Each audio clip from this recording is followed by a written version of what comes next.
Kathy Pacheco, welcome to Competencies Without a Classroom.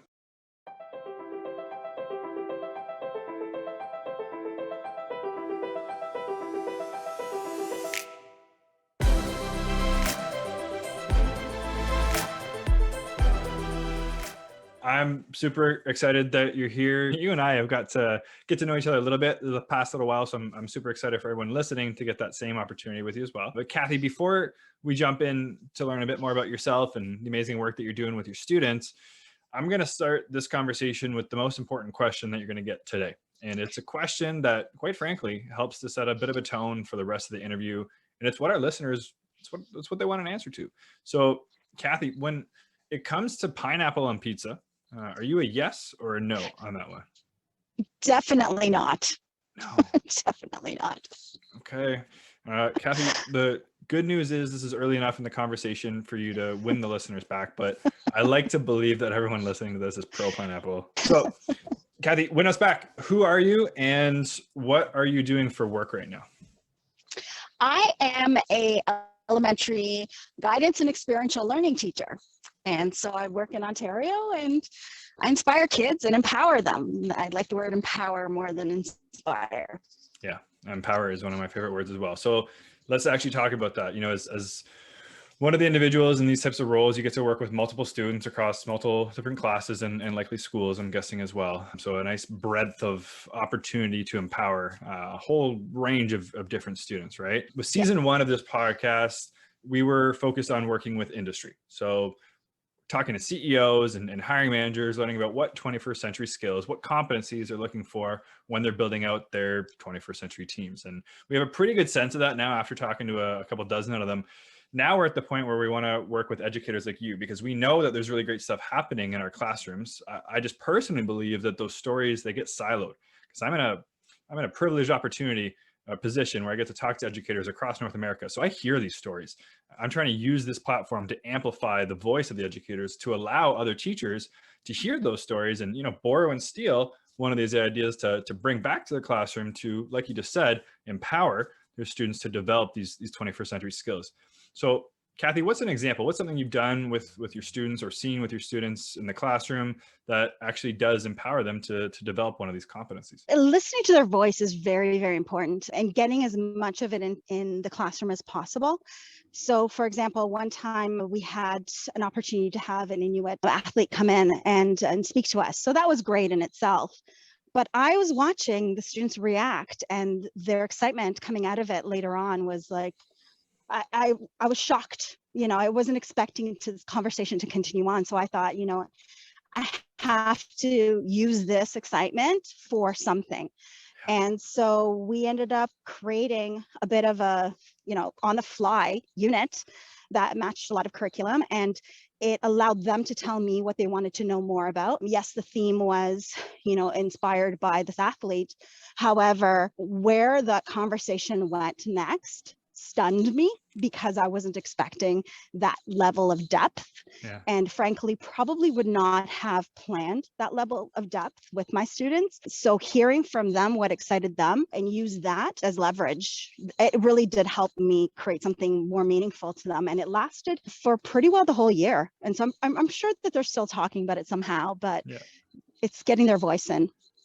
That's amazing. And Kathy, you know what, you're humble, but I just took away a few of these competencies from what you're able to do to recognize that on the fly, right? There's adaptability, there was critical thinking, probably a little bit of problem solving to figure out on the fly, how do we move on this? Something you're clearly interested in. Do you remember what sport it was that the athlete was?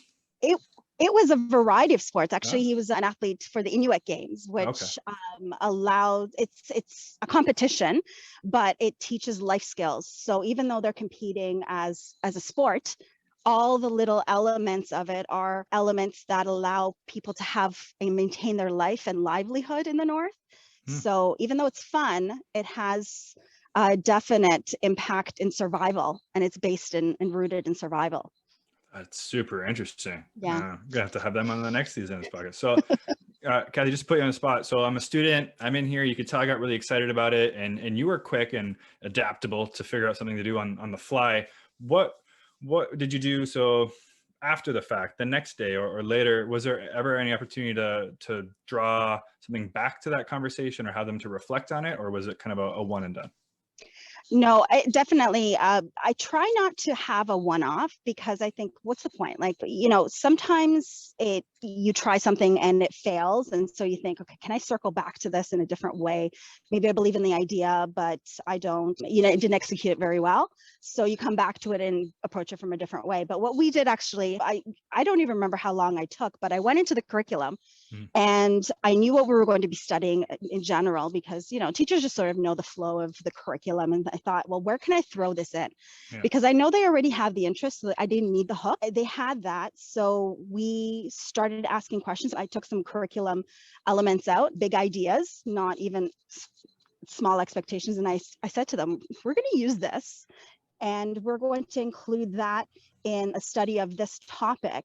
And then we started doing an inquiry unit. And I know inquiry is a scary topic, but we started inquiring and we did research skills and we talked about all those elements, and everything circled back to getting to know more about the community. So it allowed the student to find an aspect that interested them.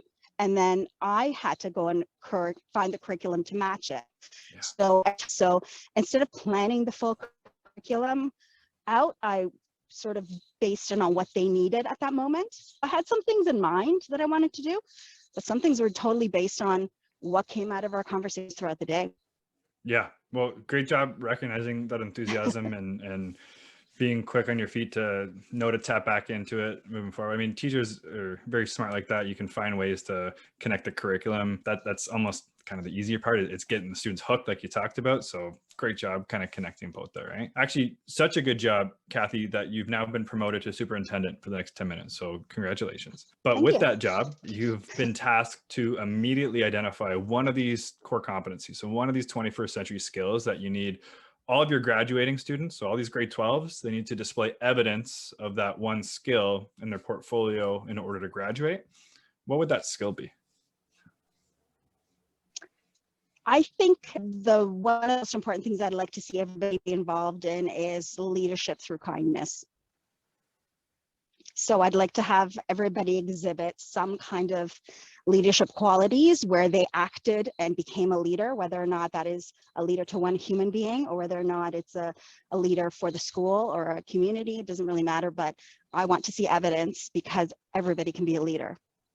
I love that answer so much. And it was one of the clips we took away from one of the final season 1 episodes was with the vice president of the Canadian Scholarship Trust Fund. And we talked about that for a while, that leader and title don't necessarily always go together, right? You can be a great leader and you might not be at the top of the pyramid at the company. And you could be a leader outside of your 9 to 5. You could be a leader to one person like you just talked about, right? And there are so many of these competencies that are intertwined with being a great leader, right? Being empathetic, being a great communicator, a collaborator, they're all there really, right? So I think that's a great answer. It's a great catch-all. To be a leader, you need to have a number of these competencies. So fantastic. And also risk taking, right? Yeah. Risk taking is a super important part of leadership. And so for me, I think that normalizing quote unquote failure and seeing not the bright side of it, but what did you learn from it?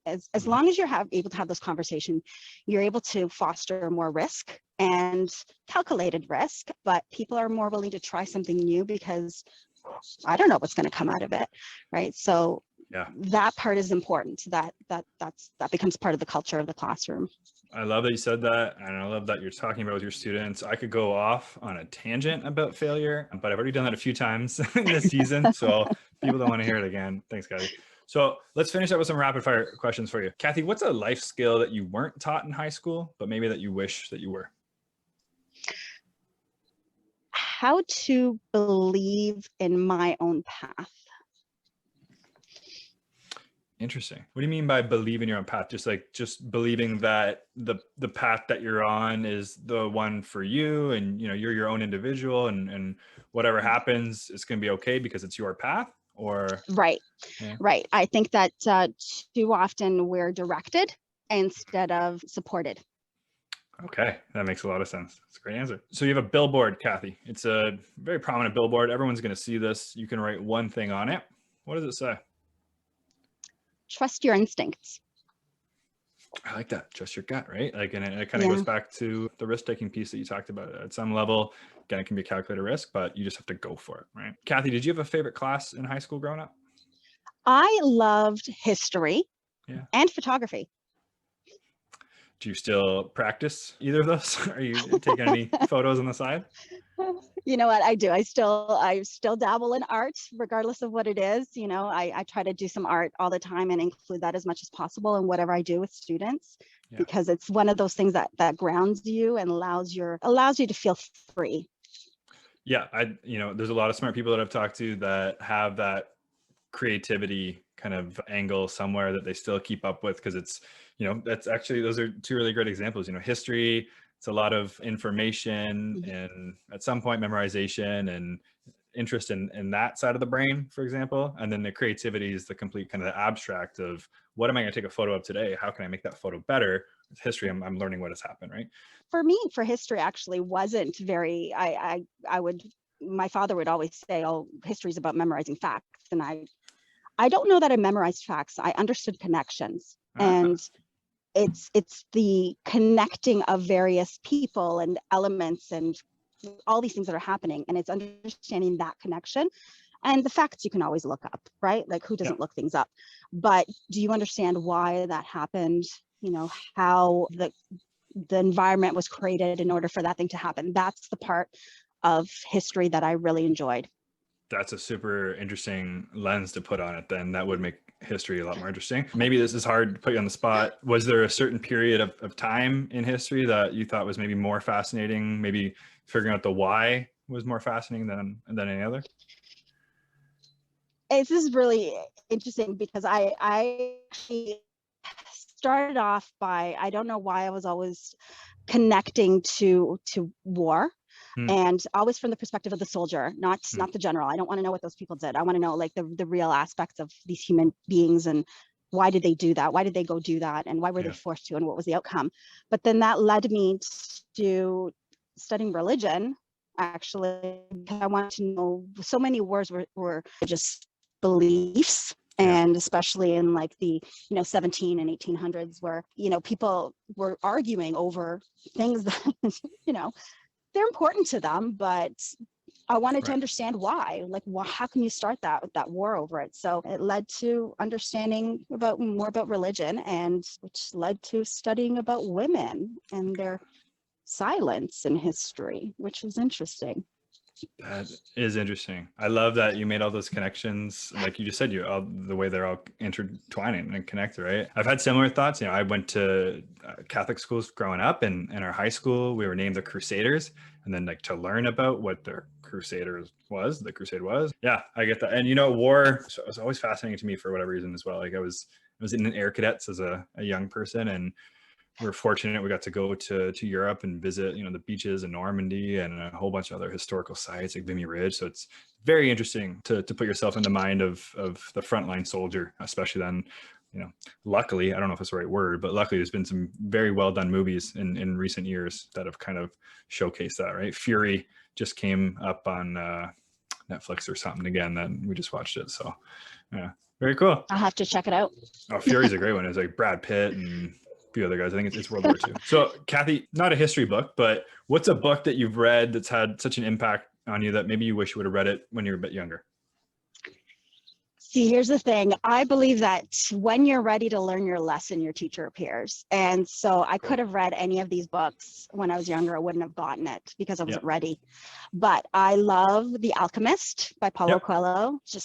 I read it to my students, grade 7, Cool. Fantastic. They got something out of it. But then also a lot of Brene Brown, because she talks about shame and vulnerability and how to use those elements, which seem like negatives, into something that forces you into leadership and allows you to become a better leader. That's awesome. Yeah, Brene Brown is by and far the most recommended book from educators, especially in this season. And it's really cool that you read The Alchemist to your students. For whatever reason, that bright orange cover of that book is just ingrained in my eyes. I've read it a few times. It's a fascinating, and it's an easy but very interesting read. Yeah, it's a quick read. Quick read. Yeah. Okay, Kathy. So let's finish up. You have a magic wand. and you can use that one to change anything about the current education system as we know it today, what would you change? I would get rid of Rotary in grade 7 and 8.